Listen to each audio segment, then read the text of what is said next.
there's lots of reasons why this is a much more superior system than the taping system, or just the weaving system, the putting greens in the vase until you get enough greens that you're going to have your flowers stand up in place, and then build from there. Even the weaving system that has a tendency, depending on how many flowers you stuff into a vase. Now, obviously, if you stuff quite a few flowers in a vase, you know that it's not going to move. It's kind of bulletproof. But if you stuff a few flowers in there, and you've got somebody that's paid a small amount for a bouquet, and you didn't stuff it really full, so they wouldn't add another stem in there. It's really crammed in there. If you didn't do that, they kind of move around a little bit in shipping. Delivery drivers have commented, well, it's not going to look like that anyway. When we get to the spot, don't spend so much time trying to move one flower into one place to create that line, which is terrible for a designer to hear those words, because they spend so much time making sure that the flowers are in the perfect spot before they're sent out. But even when you weave a vase, you're going to end up with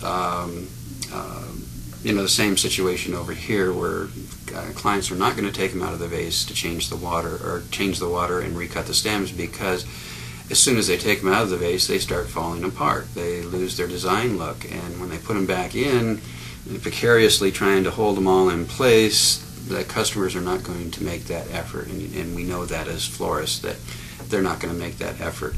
Something that has been designed so that no matter what you do, the flowers are going to stay in one piece and look gorgeous. Change the water, recut the stems, and place them back in the vase. That's not going to be a big deal for them. And clients that really are serious about enjoying their bouquets will take the time to, the 5 minutes to take them out of the vase, change the water. As we know, this hasn't even gotten to that point yet. Actually, this was 3 days ago been in a very cool spot, probably about 50-degree room. So it's not as fungusy as actually in certain parts of the country where it's hotter. Actually, I'm in Lake Tahoe right now. It's winter time, so I've got a cool room that this ended up going into.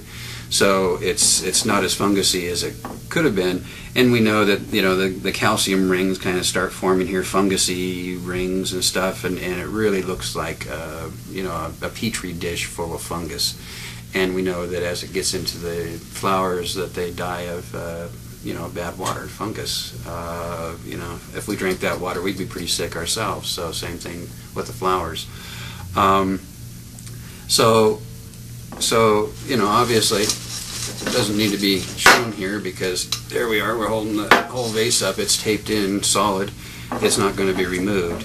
And if clients are that driven, which there's less than 1% of the people out there, less than 0.5%, that would actually take the time and pour the bad water out and hold onto the flowers so that they don't end up falling all over the place, and then trying to get the water in through the side or something.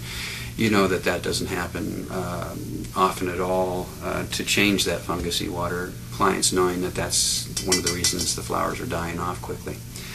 So the Perfect Bouquet system is so versatile.